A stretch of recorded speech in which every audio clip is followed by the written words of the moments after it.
Yan. Yan, ganyan lang. Wala pa kasi akong bihira ako nakikita ng mga amateur na may mga paa na talaga. Yan.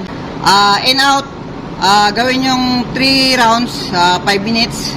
Hayaan yung maging muscle memory ng katawan yung mga lods para sa buong laban magagawa nyo talaga kasi nakikita ko nito yung mga magagaling na talaga yung mga lumalaban na ng international, yun ang maganda ang footwork. Pero dapat simula pa lang, sa amateur pa lang, pag nagawa nyo yung magandang footwork mga lods, pagka nagmakit na kayo sa mataas na level, hindi na mahirapan mag-ayos sa inyo. Dapat technique na yung dadagdag sa inyo, pati footwork inaayos pa mga lods.